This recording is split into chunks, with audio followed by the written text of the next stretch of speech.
My name is Haley Porter. I'm 27.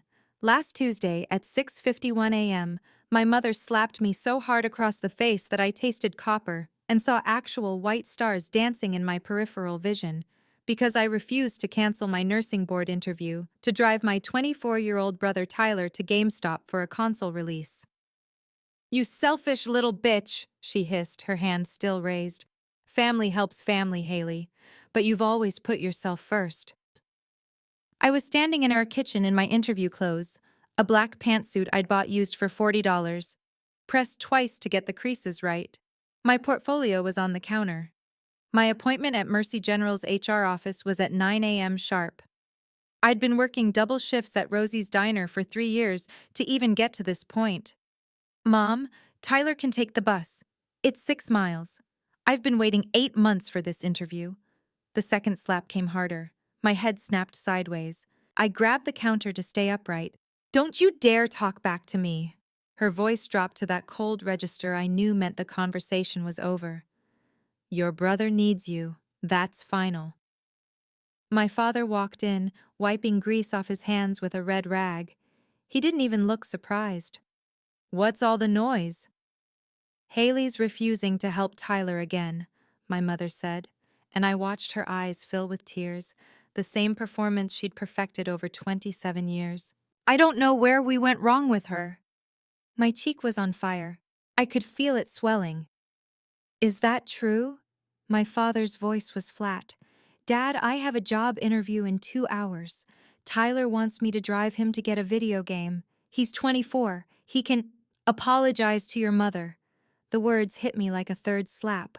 "Before I go on, if stories about standing up for yourself mean something to you, please hit like and subscribe and tell me in the comments where you're watching from right now and what time is it there." I apologized. I always apologized. My mother dabbed at her eyes with a tissue. My father squeezed her shoulder. Tyler walked past me without a word, jangling the car keys he'd pulled from my purse. I called Mercy General at 7:14 a.m. from the bathroom, my voice shaking, and rescheduled for 3 weeks later. The HR director sounded disappointed. "We had several candidates, Miss Porter. I can't guarantee the position will still be open." I sat on the closed toilet lid for 20 minutes after that call, staring at the tile grout. My face throbbed. My hands wouldn't stop shaking. Let me take you back 9 years to when I was 18, sitting in Detective Raymond Vargas's patrol car outside our house on Whitmore Avenue. I'd just graduated high school. Barely, because I'd worked 30 hours a week at Rosie's Diner during my senior year, while Tyler focused on his grades and his gaming tournaments. Detective Vargas had pulled me over for a broken taillight. When he ran my license, his face changed. "Miss Porter, do you know you have 3 outstanding warrants for credit card fraud?" My stomach dropped. "That's impossible. I don't have any credit cards." He showed me his screen. Discover card, $8,400. Chase Sapphire, $12,100. Capital One, $6,200. All opened in my name over the past 2 years. All maxed out. All in collections. "I didn't do this," I said, and my voice cracked. "I've never even applied for a credit card." Detective Vargas looked at me for a long moment. Then he made a call, talked to someone for 10 minutes, and came back to the car. "I'm not arresting you today," he said quietly. "But you need to file a police report and dispute these with the credit bureaus. Someone's been using your identity." I knew who. I'd known since I was 15, when I found a pre-approved credit offer in my name that had been opened and resealed. But knowing and proving are different things. Detective Vargas handed me his card. "If you ever need help, Haley, you call me. I mean that." I kept that card in my wallet for 9 years. The laminated edges were worn smooth from my thumb running over them during the worst days. 3 weeks after the slapping incident, I finally got my interview at Mercy General. I was hired as a nursing assistant in the ER, entry level, $16.50 an hour. It wasn't much, but it was mine. They offered tuition assistance for their RN bridge program if I stayed for 2 years. My mother's reaction when I told her, "Well, at least you'll finally contribute something to this household." I moved into a studio apartment on Fairmont Street the following week. $850 a month, including utilities. It was 400 square feet with a Murphy bed and a hot plate, but the door locked and no one could walk in while I was sleeping. My father showed up the next day while I was at work. My landlord called me. "Your dad's here saying he needs to check your car's brake lines. Said they've been acting funny." I let him into the garage. Something cold settled in my chest. Don't let him touch my car. Too late, hun. He's been down there for 20 minutes already. I left work early, lost 2 hours of pay, and found my father closing my hood. He smiled when he saw me. "Just tightening some things up, sweetheart. You really should get this looked at professionally." "I had it serviced last month." "Well, mechanics miss things." He wiped his hands on that same red rag. "You know I only want you safe." I drove his truck to work the next morning and left my car parked. Something in his smile had looked wrong. My mother called me 37 times in the first week after I moved out. I answered twice. "Tyler needs $800 for books this semester," she said the first time. "Your family, you help." "I'm making $16.50 an hour, Mom. I can't." "You've always been selfish, even when you were little." She hung up. The second call came at 11 p.m. on a Friday. I was so tired I answered without checking the number. "Your father's very hurt that you moved out without talking to us," she said. "You know he has a bad heart. This stress could kill him." I sat on my Murphy bed in the dark and said nothing. "Haley, are you even listening?" "I hear you, Mom." "Then come home tomorrow and apologize. This whole thing is ridiculous. You're 22 years old, acting like a child."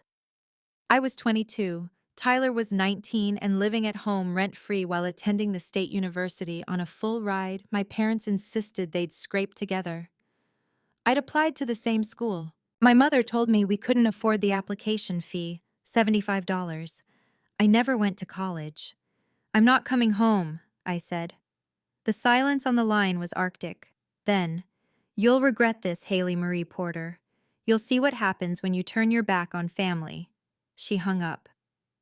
I sat there for an hour, phone in my hand, waiting to feel something other than numb.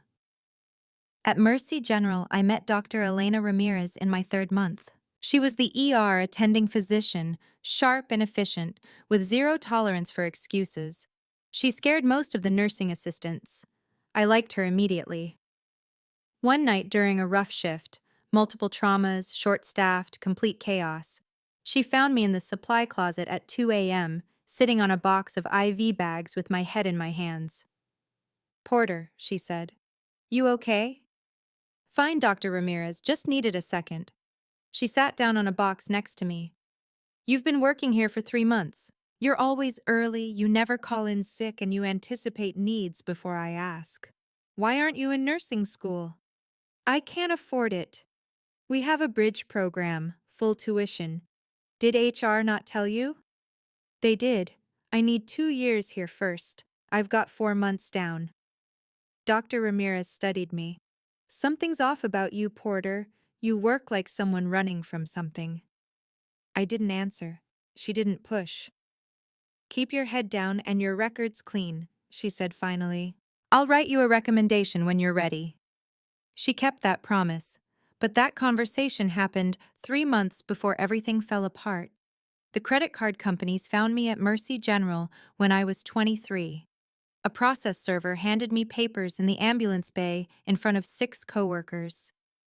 "Haley Marie Porter, you're being sued by Discover Financial Services for $11,340 in unpaid debt, plus interest and legal fees." My hands shook as I signed for the papers. Someone whispered behind me.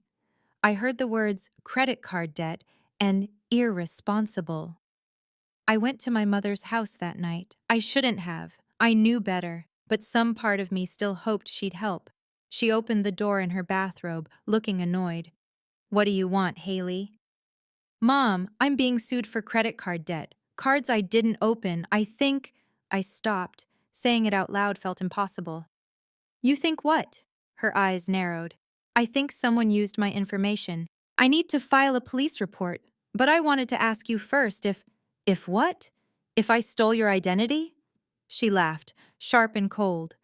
Haley, you're 23 years old, and you're blaming your mother for your poor financial decisions. That's pathetic, even for you.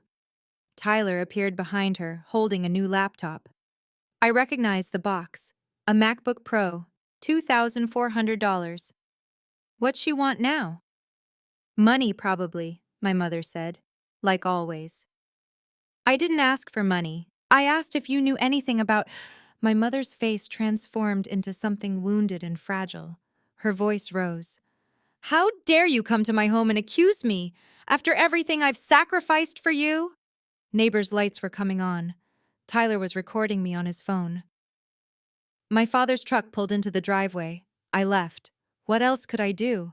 The lawsuit from Discover was the first. Chase came next, then Capital One, then 3 cards I'd never even heard of. By the time I was 24, I was $42,000 in debt for accounts I'd never opened, being sued by 4 credit card companies, and my credit score was 510.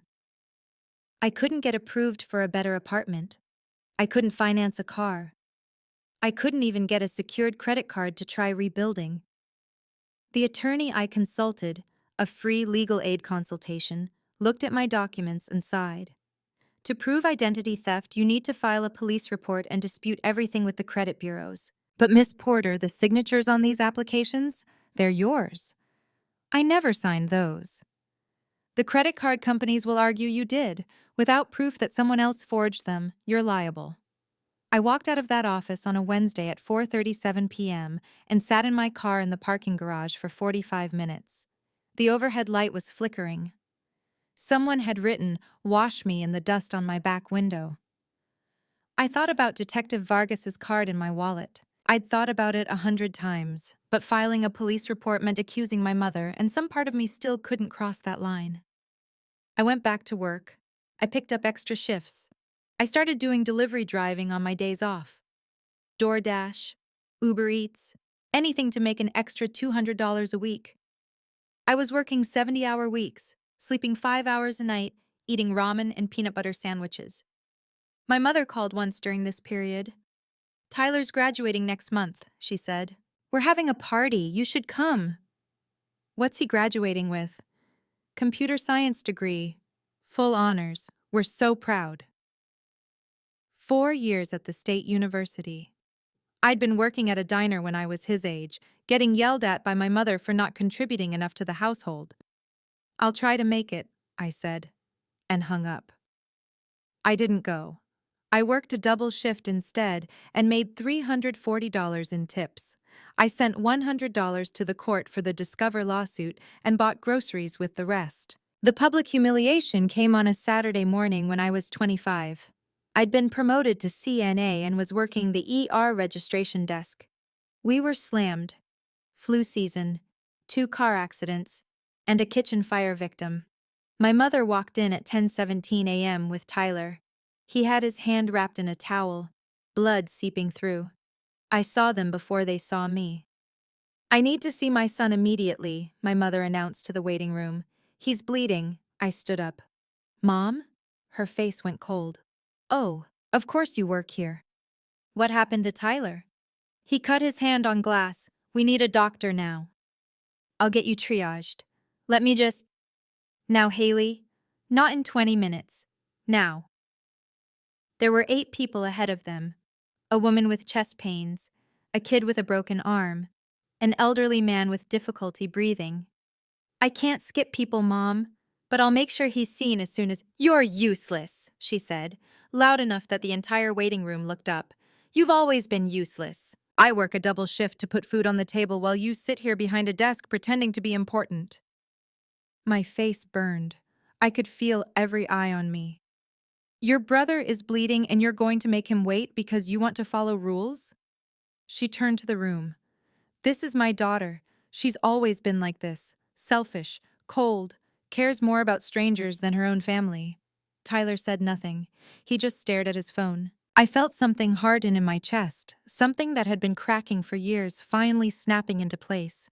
I'll get you triaged, I said quietly. Please have a seat. No, my mother said.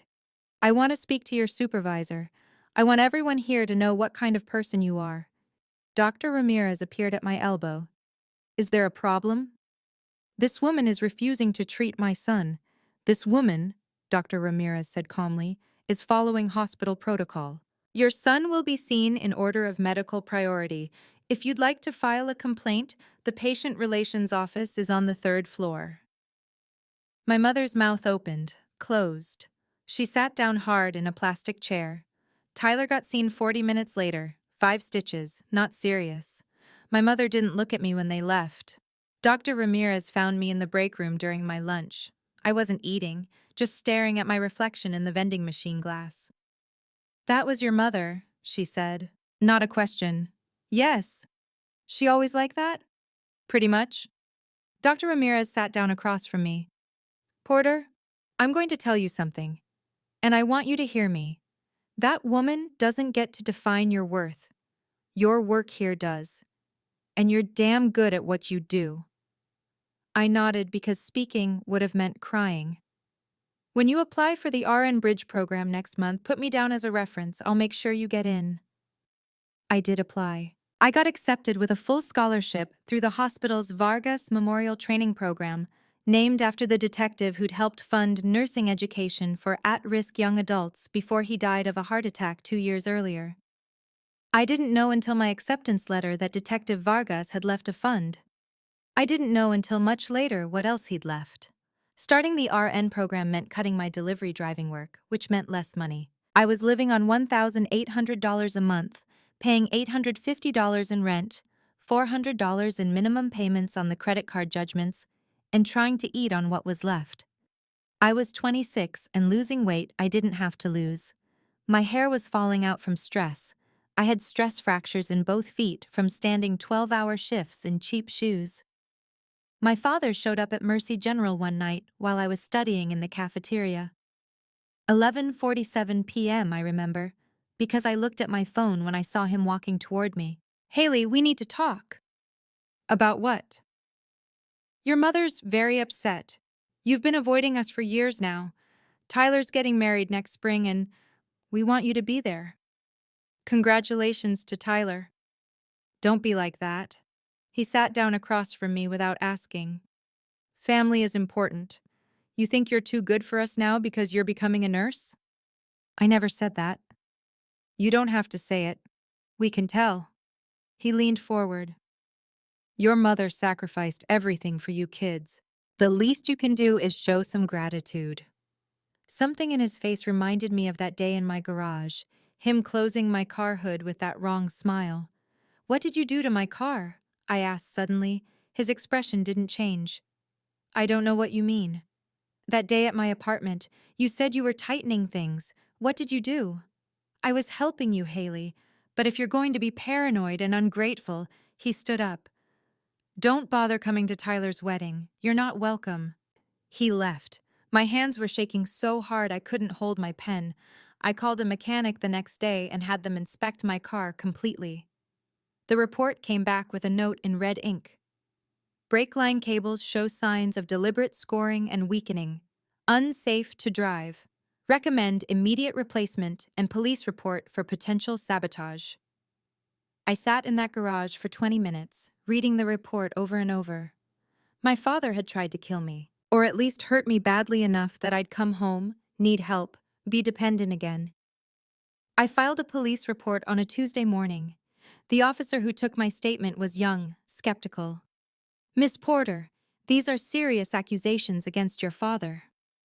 I have the mechanic's report. That proves the cables were damaged, not who damaged them. He was the only person near my car that day. My landlord can confirm. The officer wrote it all down, but his face said he didn't believe me. We'll look into it. Don't expect much. I didn't, but I had the report number. I kept it in my phone along with every other piece of documentation I'd been collecting for years. The real break came 3 weeks later. I got a call from an attorney's office, Reynolds and Associates on Hawthorne Street. Miss Porter, this is Margaret Reynolds. I'm calling regarding the estate of Detective Raymond Vargas. Are you available to meet this Thursday at 2 p.m.? My heart stopped. Detective Vargas is dead? Yes, I'm sorry, he passed 2 years ago, but he left specific instructions regarding you in his will. I met Margaret Reynolds in her office on the third floor of a brick building with iron window frames. She was in her 60s, gray hair pulled back, kind eyes behind frameless glasses. Detective Vargas contacted me 8 years ago, she said, sliding a sealed envelope across her desk. He asked me to hold this until you were 25, or until you contacted me yourself, whichever came first. He also left instructions in his estate to monitor your legal situation. I don't understand. He knew, Haley. He knew what was happening to you from the moment he pulled you over when you were 18. And he spent the next 7 years documenting everything before his heart attack. My hands shook as I picked up the envelope. It was thick, cream-colored, with my name written in careful block letters. Read it in private, Margaret said gently. When you're ready, call me. Everything you need is in there. I drove to a park near the river and sat on a bench under an oak tree. It was 3:47 p.m. on a Thursday in October. The leaves were orange and gold. I could smell someone grilling nearby. I opened the envelope. The letter inside was typed, single-spaced, 2 pages.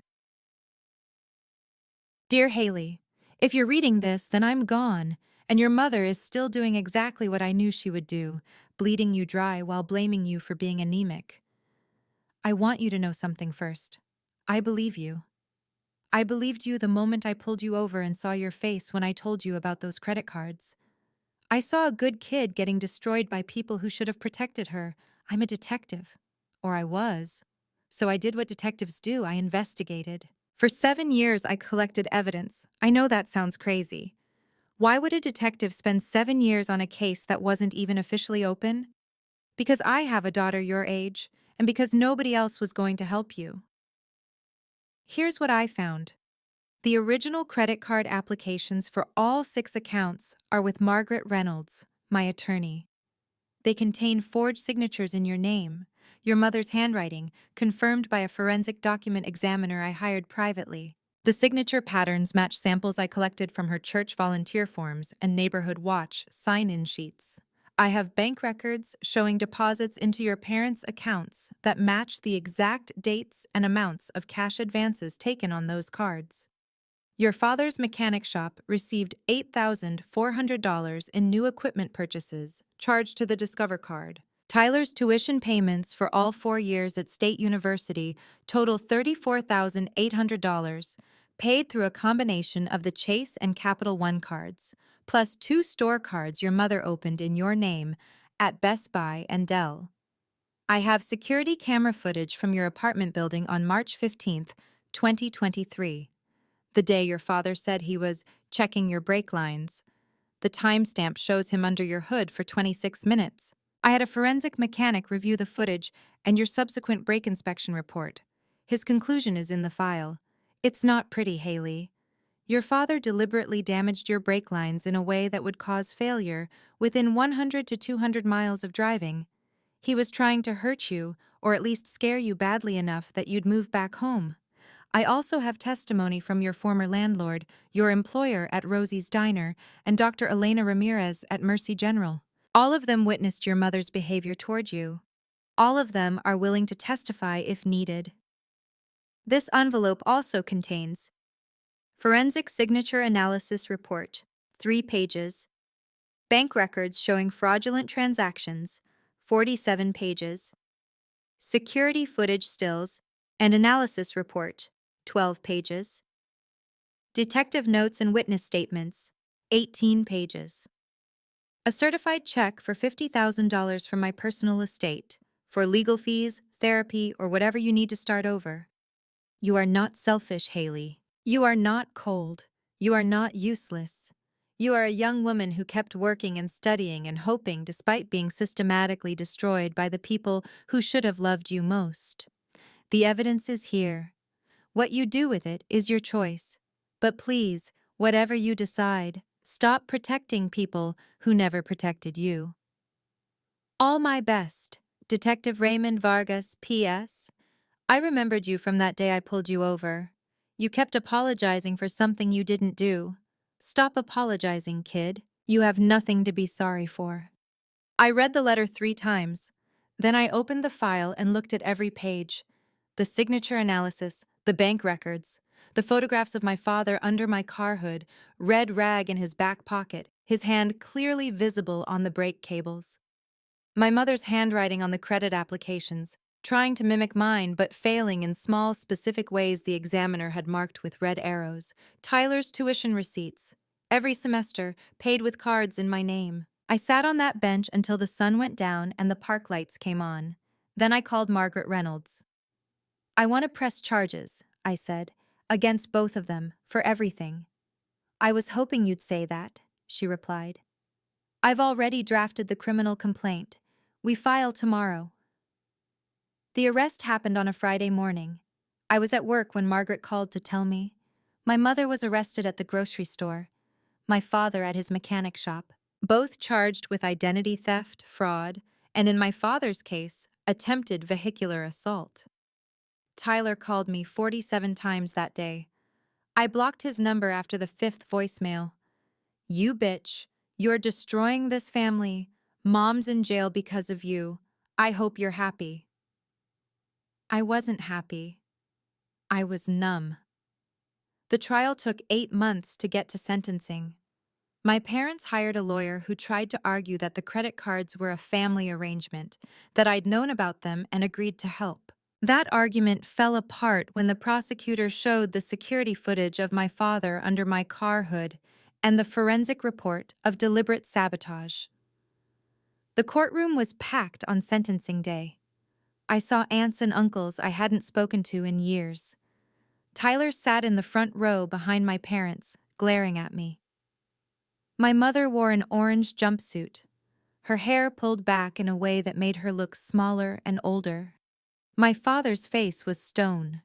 Judge Martinez had reviewed everything, the bank records, the forged applications, the testimony from Dr. Ramirez, from my landlord, from the mechanic who'd documented the sabotage. Ms. Porter, the judge said, looking directly at me, would you like to make a statement before sentencing? I stood up. Margaret had asked me what I wanted to say.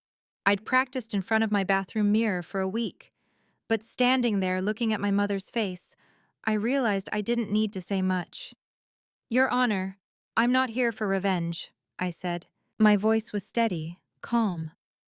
I'm here because Detective Vargas gave me something my parents never did. Proof that I'm not crazy. The documents speak for themselves.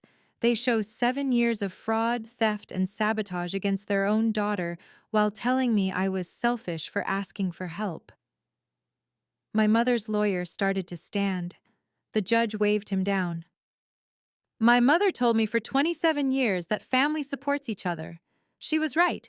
But support doesn't mean one person carrying the whole weight while everyone else stands on her back. I looked at my mother directly. I've got nothing else to say. I sat down. The courtroom was completely silent. My mother's lawyer stood up. Your Honor, my clients are loving parents who made some financial mistakes during hard times. They never intended— Mr. Morrison, Judge Martinez said, cutting him off. I've reviewed the evidence. These weren't mistakes. This was systematic, deliberate theft from their daughter over nearly a decade, combined with an attempt to cause her serious physical harm. She looked at my parents. Mrs. Porter, Mr. Porter, do either of you have anything to say before I hand down sentencing? My mother stood up slowly. Her face was red. When she spoke, her voice was shaking with rage, not remorse.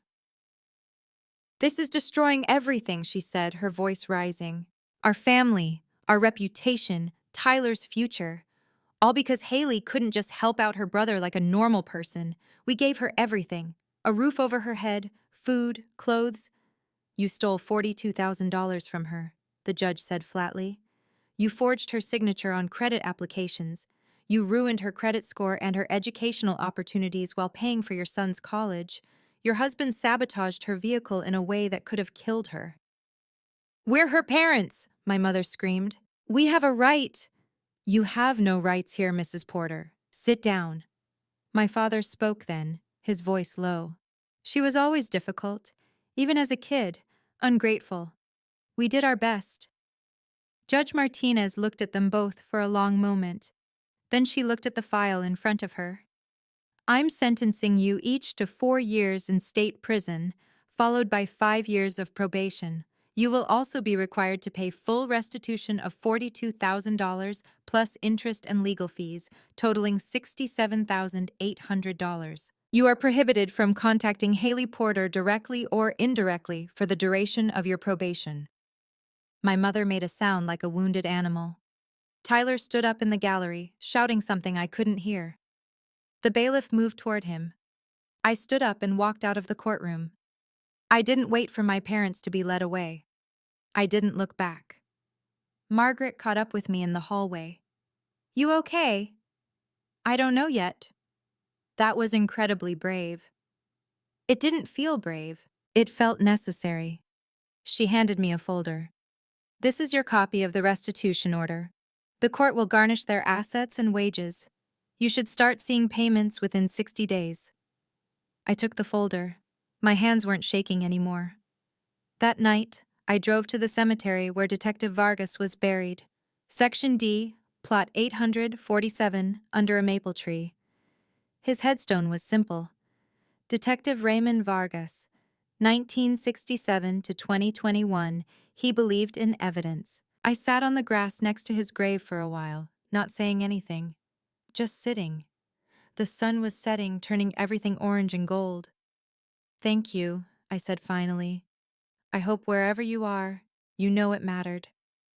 The wind moved through the maple leaves. A bird called somewhere in the distance.